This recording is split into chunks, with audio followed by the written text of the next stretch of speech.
सोमवार से शुक्रवार दोपहर 1 बजे।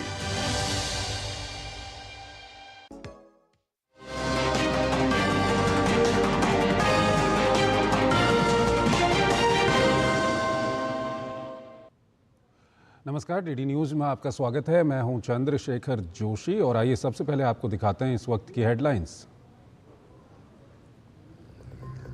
महाराजा अग्रसेन के सुशासन रास्ते पर आगे बढ़ रहे हैं प्रधानमंत्री मोदी। हिसार में बोले गृह मंत्री अमित शाह। महाराजा अग्रसेन प्रतिमा और विभिन्न परियोजनाओं के उद्घाटन कार्यक्रम में हुए शामिल।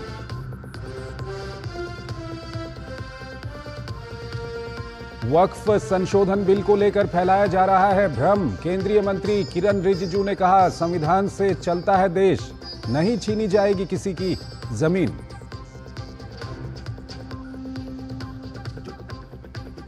दिल्ली एनसीआर में एक बड़े नार्को नेटवर्क का भंडाफोड़। छतरपुर इलाके से एनसीबी और दिल्ली पुलिस ने बरामद की 27 करोड़ 4 लाख की ड्रग। 5 लोग गिरफ्तार। गृह मंत्री ने कहा, मोदी सरकार ड्रग्स के खिलाफ जीरो टॉलरेंस की नीति पर कायम।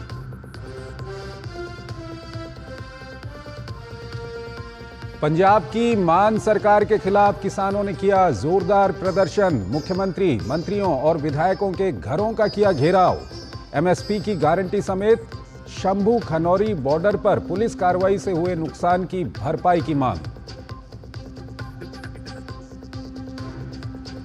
और देश भर में हर्षोल्लास के साथ मनाई जा रही है ईद उल फितर। राष्ट्रपति, उपराष्ट्रपति और प्रधानमंत्री ने देशवासियों को दी मुबारकबाद।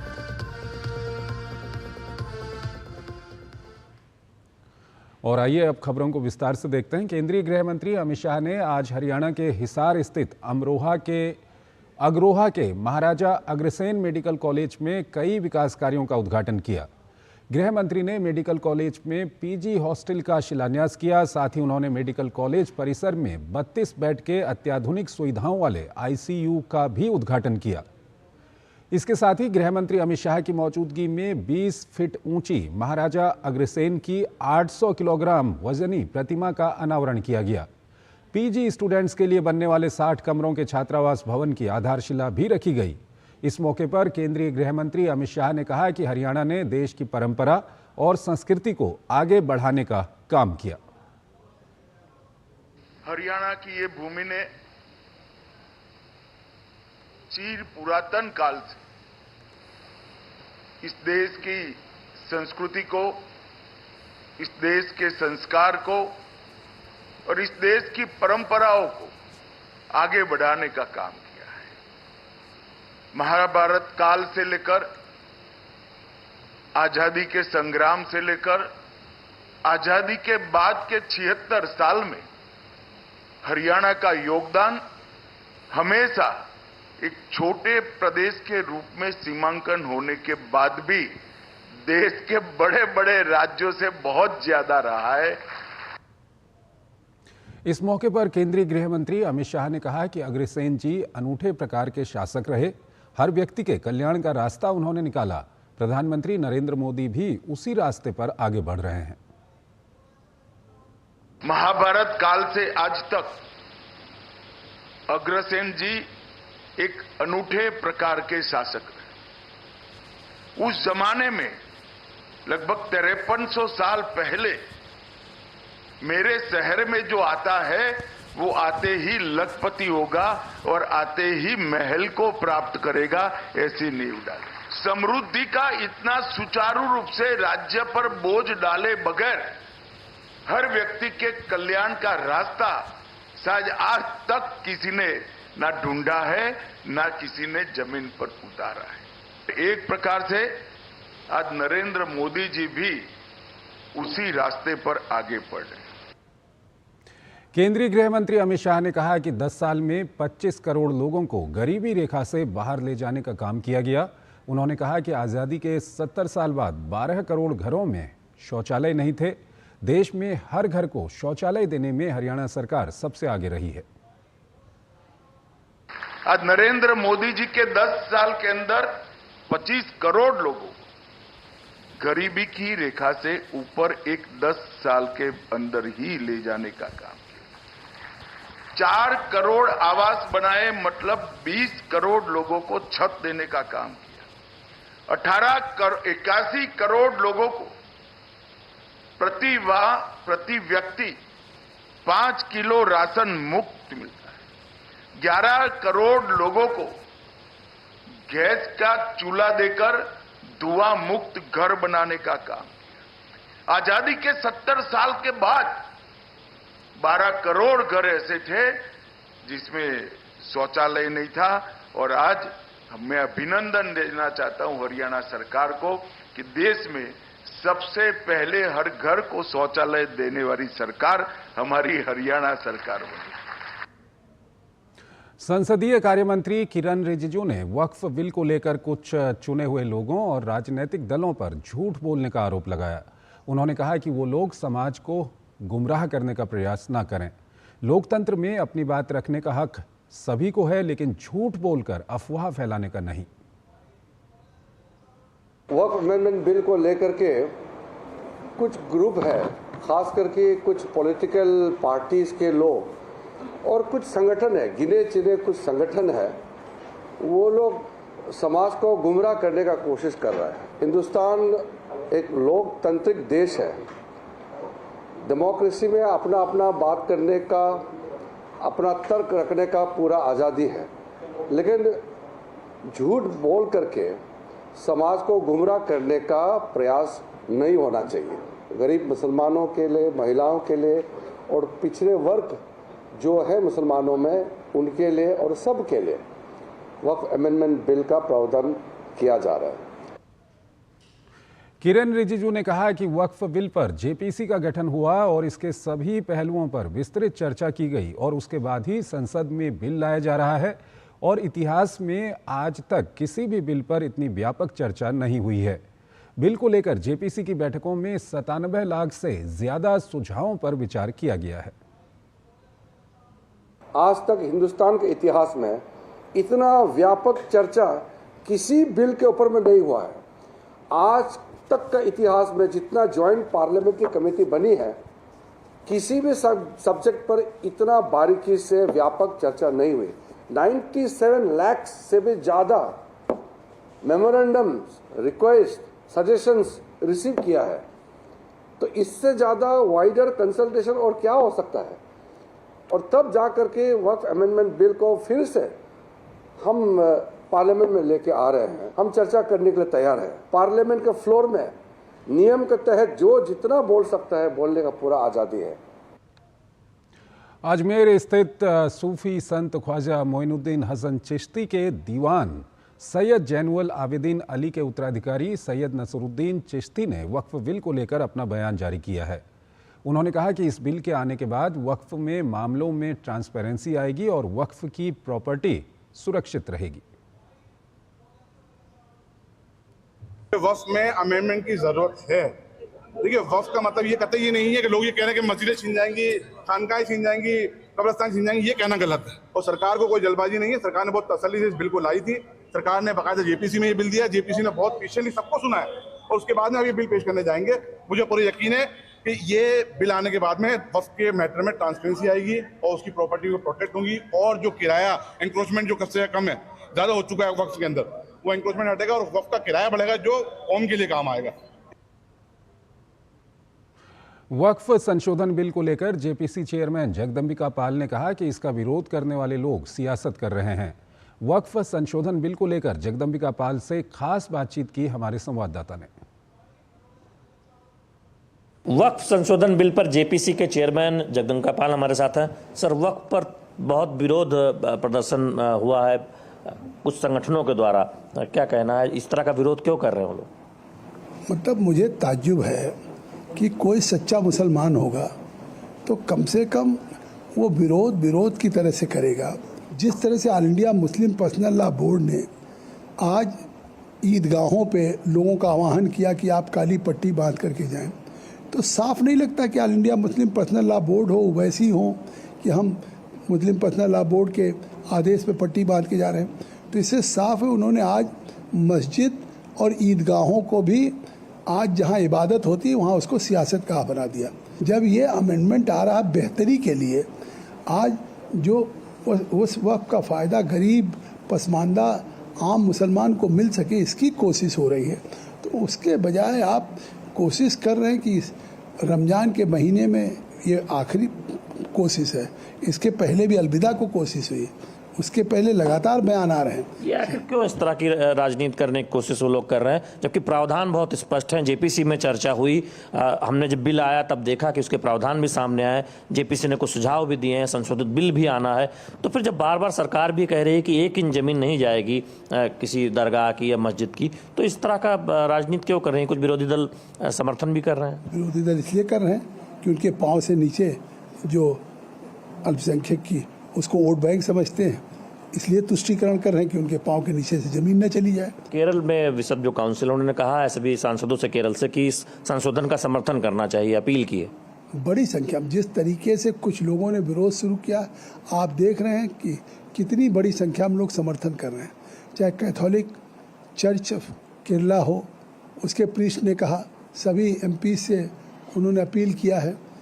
यहाँ तक कि इतना बड़ा मुकद्दस पाक अजमेर का दरगाह शरीफ हो, वहाँ के सज्जादा नसीन ने इस वक्फ बोर्ड के अमेंडमेंट्स का मतलब वेलकम किया, खैर मकदम किया कि अगर ये कानून पास हो गया तो उसका रजिस्ट्रेशन रहेगा, उसके वक्फ की प्रॉपर्टी का फ़ायदा आम गरीब मुसलमान को मिलेगा, तो इसलिए विरोध हो रहा है। बहुत बहुत धन्यवाद। जगदम्बिका पाल जेपीसी के चेयरमैन हैं वक्फ संशोधन बिल पर, जिनकी अगुवाई में सिफारिश की गई है, तमाम संशोधन सुझाए गए हैं। कैमरामैन राधा कृष्ण के साथ शैलेंद्र मिश्र, DD न्यूज, दिल्ली। केंद्रीय मंत्री किरण रिजिजू ने वक्फ संशोधन विधेयक पर अपने विचार और जानकारी साझा करते हुए अपने सोशल मीडिया X पर एक वरिष्ठ पत्रकार हर्ष रंजन का लेख साझा किया है। उन्होंने कहा कि ये विधेयक 6 महीने के भीतर वक्फ संपत्तियों के डिजिटल पंजीकरण को अनिवार्य बनाता है, जिससे वक्फ संपत्तियों पर देश में दक्षता, पारदर्शिता और जवाबदेही आएगी। साथ ही केंद्रीय मंत्री किरण रिजिजू ने वरिष्ठ पत्रकार हर्ष रंजन के लेख का भी जिक्र किया है। वरिष्ठ पत्रकार हर्ष रंजन ने लिखा है कि Waqf asset management system of India portal से पता चलता है कि भारत में वक्फ संपत्तियों का कुल क्षेत्रफल 37.39 लाख एकड़ से अधिक है। भारत में 28 राज्य और 7 केंद्र शासित प्रदेश शामिल हैं, जिनमें 32 वक्फ बोर्ड संचालित हैं। भारत में वक्फ संपत्तियों का पैमाना बहुत बड़ा है। यहाँ कुल 8,72,802 वक्फ संपत्तियां हैं, लेकिन इनके लिए कोई उचित दस्तावेज उपलब्ध नहीं है। इसके अलावा केवल 1088 वक्फ डीड पंजीकृत किए गए हैं और 26,676 निजी वक्फ संपत्तियां हैं। इतना गौरवशाली इतिहास होने के बावजूद पूरे भारत में वक्फ बोर्ड भ्रष्टाचार और कुप्रबंधन के आरोपों में घिरे हुए हैं। रिपोर्टों से पता चलता है कि कानूनी प्रक्रियाओं को दरकिनार करते हुए वक्फ संपत्तियों को अक्सर अवैध रूप से बेच दिया जाता है या निजी संस्थाओं को औने पौने दामों पर पट्टे पर दे दिया जाता है। इस भ्रष्टाचार ने मुस्लिम समुदाय के भीतर बढ़ती अशांति को जन्म दिया है, क्योंकि अतिक्रमण, अवैध भूमि लेन देन और कानूनी विवादों के मामले लगातार बढ़ रहे हैं। ऐसे में वक्फ संशोधन विधेयक मुस्लिम समुदाय के लिए वक्फ संपत्तियों के डिजिटल पंजीकरण को अनिवार्य बनाने में कारगर साबित होगा। एक छोटा सा ब्रेक।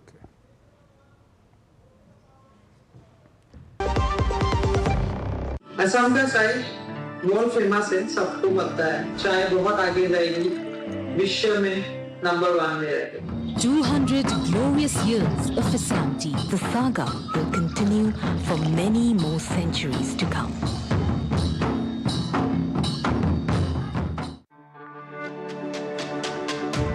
मेरी पसंद, मेरी पसंद, मेरी पसंद, मेरी पसंद, हमारी पसंद, हम सबकी पसंद। मजबूत देश का मजबूत सरिया हो गया स्टील। स्वागत है आपका ब्रेक के बाद। दिल्ली के छतरपुर क्षेत्र में एनसीबी और दिल्ली पुलिस ने बड़ी कार्रवाई की। संयुक्त टीम ने एक संदिग्ध वाहन से 10.2 करोड़ रुपए कीमत की 5.103 किलोग्राम मैथमफेटामाइन बरामद की। वाहन सवार 5 लोगों को गिरफ्तार कर लिया गया, जिनमें 4 अफ्रीकी नागरिक शामिल हैं। साथ ही पुलिस ने पश्चिमी दिल्ली के तिलक नगर स्थित एक अफ्रीकी किचन से भी बड़ी मात्रा में ड्रग्स बरामद की। टीम ने इस गिरोह से 27.4 करोड़ रुपए मूल्य के मेथाम्फेटामाइन, MDMA और कोकीन बरामद किया।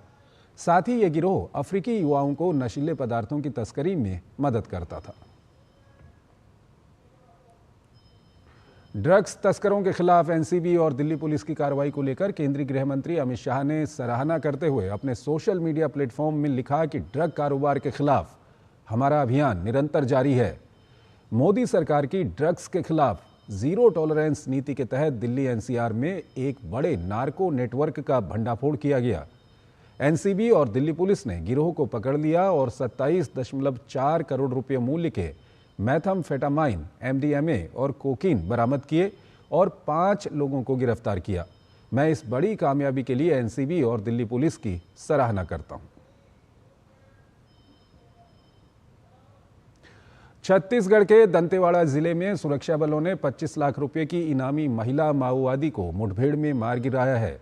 पुलिस अधिकारियों ने सोमवार को यह जानकारी दी। दंतेवाड़ा और बीजापुर के सीमावर्ती क्षेत्र में हुई मुठभेड़ में सुरक्षा बलों ने दंडकारण्य स्पेशल जोनल कमेटी की सदस्य रेणुका उर्फ बानू को मार गिराया है। रेणुका के सर पर 25 लाख रुपए का इनाम था। अभियान के दौरान सुबह से माओवादियों और सुरक्षा बलों के बीच गोलीबारी जारी है। सुरक्षा बलों ने मुठभेड़ स्थल से अब तक एक महिला माओवादी का शव, इंसास राइफल, गोला बारूद और दैनिक उपयोग का सामान बरामद किया है। मुठभेड़ और खोज अभियान जारी है। इससे पहले राज्य के बस्तर क्षेत्र के सुकमा और बीजापुर जिले में शनिवार को सुरक्षा बलों ने 2 मुठभेड़ों में 11 महिलाओं समेत 18 नक्सलियों को मार गिराया था। राज्य में इस वर्ष अब तक अलग अलग मुठभेड़ों में 135 नक्सली मारे गए हैं। इनमें से 119 बस्तर संभाग में मारे गए हैं।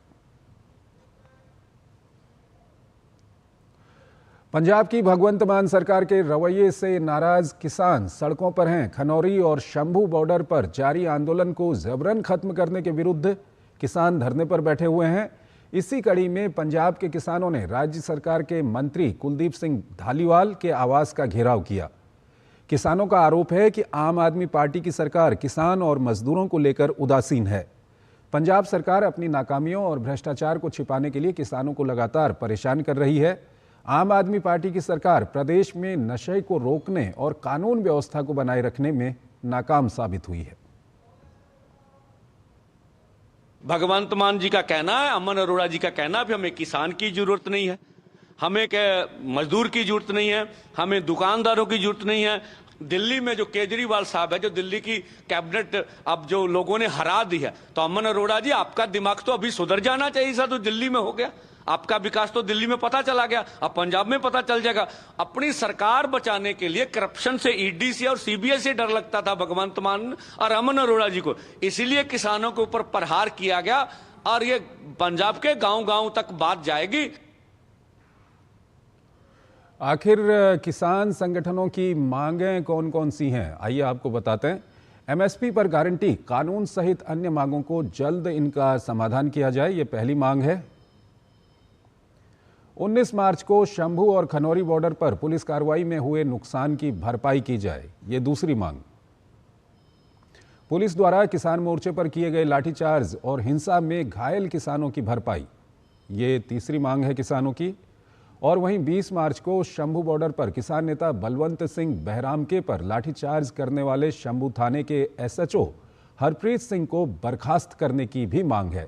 शंभू और खनौरी बॉर्डर पर हुई चोरी और लूटपाट की घटनाओं में शामिल असामाजिक तत्वों पर तुरंत केस दर्ज करने की मांग है। ट्रैक्टर ट्रॉलियों और अन्य सामान की चोरी की साजिश में शामिल विधायक गुरलाल घनौर की विधानसभा सदस्यता रद्द करने की भी मांग है।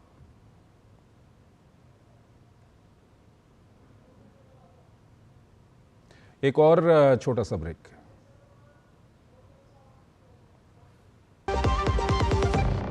जब विश्व चाय की बात बोलती है तो असम की बात आती है और हम गौरव फील करते हैं। सच में लाजवाब हमारी चाय, असम की चाय। 200 glorious years of Assam tea. The saga will continue for many more centuries to come. जब धरती चीर कर निकलता है लोहे का पत्थर, और मिलता है मोंगिया के जोश से, फिर तपता है, पिघलता है और बनता है फौलाद। अब होता है सरिया सारी खूबियों के साथ। मोंगिया स्टील, मजबूत देश का मजबूत सरिया।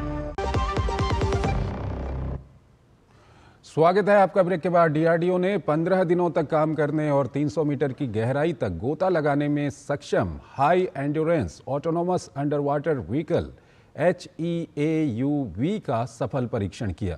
इस परीक्षण के दौरान HEAUV ने सतह और जलमग्न दोनों स्थितियों में सोनार और संचार का उत्तम प्रदर्शन किया।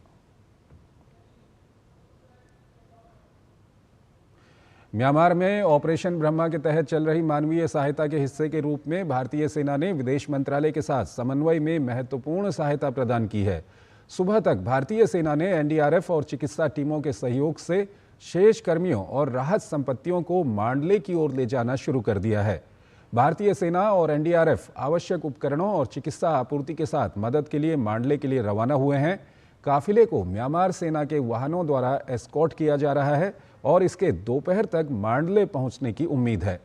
इससे पहले कल NDRF सदस्यों, DCM और DA के साथ 10 भारतीय सेना के फील्ड अस्पताल के कर्मचारी MAF विमान के जरिए मांडले पहुंचे और मांडले डिवीजन के मुख्यमंत्री और मानवीय कार्य के प्रमुख समन्वयक लेफ्टिनेंट जनरल म्यो मो आंग सहित म्यांमार के अधिकारियों के साथ विस्तृत समन्वय किया। भारतीय सेना के फील्ड अस्पताल को पुराने मांडले एयरफील्ड में जगह आवंटित की गई है, जहां 200 बिस्तरों वाला एक गैर संचालन अस्पताल बुनियादी ढांचा मौजूद है। प्रभावित नागरिकों को चिकित्सा देखभाल प्रदान करने के लिए सुविधा को चालू करने की तैयारी चल रही है।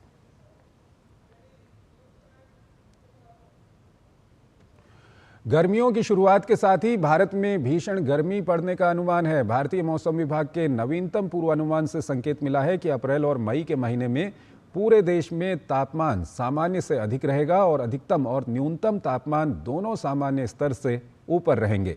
मौसम विभाग के मुताबिक भारत के अधिकांश हिस्सों में तापमान 4 अप्रैल से बढ़ना शुरू हो जाएगा। अप्रैल में मध्य भारत, पूर्वी भारत और उत्तरी भारत के कुछ हिस्सों में अधिकतम तापमान सामान्य से काफ़ी अधिक रहने का अनुमान है, जबकि सुदूर पूर्वोत्तर को छोड़कर अधिकांश हिस्सों में न्यूनतम तापमान भी अधिक रहेगा। देश के बड़े क्षेत्रों में भी लू की स्थिति बने रहने की आशंका है। साथ ही मौसम वैज्ञानिकों ने इस गर्मी में रिकॉर्ड तोड़ गर्मी पड़ने की चेतावनी दी है। मध्य, पूर्वी और उत्तरी भारत में सामान्य से अधिक दिनों तक लू चलने की आशंका है। हालांकि अप्रैल में भी कुल मिलाकर सामान्य बारिश होने का अनुमान है। पूर्वानुमान में ये भी संकेत दिया गया है कि असम सहित पूर्वोत्तर राज्यों में अप्रैल के पहले सप्ताह में भारी वर्षा होने की संभावना है, जिससे असम सहित पूर्वोत्तर राज्यों में बाढ़ और भूस्खलन की चिंता बढ़ गई है। 1 अप्रैल से देश के वित्तीय वर्ष की शुरुआत होती है और इसी दिन से शुरू होता है वित्तीय वर्ष 2025-26, जो 3 मार्च 2026 तक रहेगा। ये वित्तीय वर्ष आर्थिक विकास की दृष्टि से काफ़ी अहम होता है, क्योंकि इसी दिन से देश के विकास पर बजट के खर्च की शुरुआत हो जाती है। आपके जीवन में कौन से बदलाव आने वाले हैं 1 अप्रैल से, आइए समझते हैं। 1 अप्रैल यानी वित्त वर्ष की शुरुआत का दिन। ये वो दिन होता है जब टैक्स के लिहाज से आपका साल हो जाता है खत्म और होती है नए वित्तीय वर्ष की शुरुआत। यानी आपकी जो भी आमदनी या खर्च 31 मार्च तक हुई, उसी के लिहाज से आपको बीते हुए साल का टैक्स सरकार को चुकाना है।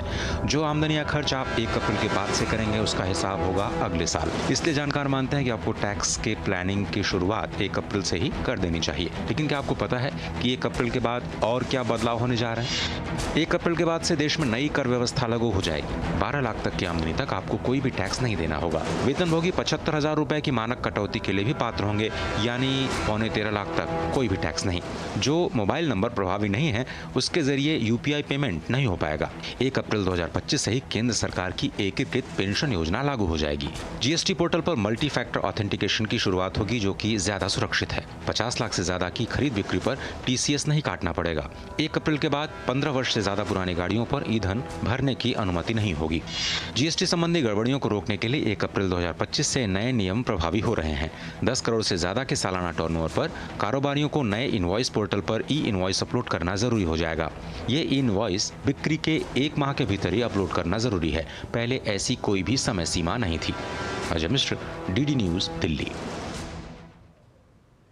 वेब्स बाजार 1 से 4 मई को मुंबई के जियो वर्ल्ड कन्वेंशन सेंटर में होने वाले अपने उद्घाटन संस्करण में शक्तिशाली प्रभाव डालने के लिए तैयार है। वेब्स 2025 के एक प्रमुख घटक के रूप में ये मार्केट प्लेस फिल्म, टीवी और AVGC यानी कि एनिमेशन, VFX, गेमिंग और कॉमिक्स क्षेत्रों के उद्योग को एक साथ लाएगा। भारत को एक वैश्विक कंटेंट हब के रूप में स्थापित करने की महत्वाकांक्षी दृष्टि के साथ वेब्स बाजार में कई विशेष खंड होंगे, जिसमें व्यूइंग रूम और मार्केट स्क्रीनिंग के माध्यम से वेब्स बाजार फिल्मों, सीरीज और AVGC प्रोजेक्ट्स की क्यूरेटेड स्क्रीनिंग की मेज़बानी करेगा, जिससे खरीदारों, बिक्री एजेंटों और वितरकों को ताज़ा और आकर्षक सामग्री तक विशेष पहुंच मिलेगी। क्रेता और विक्रेता के बैठकों के माध्यम से वैश्विक सहयोग को बढ़ावा दिया जा सकेगा। Pitch room creators, film makers और कंटेंट इनोवेटर्स को निवेशकों, प्रोड्यूसर्स और कमीशनिंग एडिटर्स के सामने अपनी सबसे होनहार अवधारणाओं को पेश करने के लिए एक हाई एनर्जी प्लेटफॉर्म प्रदान करेगा। उद्योग जगत के नेताओं ने वेब्स बाजार का समर्थन किया। साथ ही प्रमुख उद्योग जगत के खिलाड़ियों ने कंटेंट व्यापार और साझेदारी को बदलने की इसकी क्षमता के लिए वेब्स बाजार की सराहना की है। आज पूरे देश में ईद उल फितर का त्यौहार पूरे हर्षोल्लास के साथ मनाया जा रहा है। इस अवसर पर ईदगाह और मस्जिदों में विशेष नमाज अता की गई, जिसमें बड़ी संख्या में लोग शामिल हुए। नमाज अता करने के बाद लोगों ने गले लगाकर एक दूसरे को ईद की मुबारकबाद दी। ईद का ये त्यौहार आपसी भाईचारे, दान और खुशियों का प्रतीक है। ईद के मौके पर लोगों ने अपने घरों में पारंपरिक व्यंजन, विशेषकर सिवैयाँ तैयार की। लोग अपने रिश्तेदारों और मित्रों के घर जाकर बधाइयाँ देते नजर आ रहे हैं। तो इस बुलेटिन में फिलहाल इतना ही। आप बने रहिए DD न्यूज़ के साथ। नमस्कार।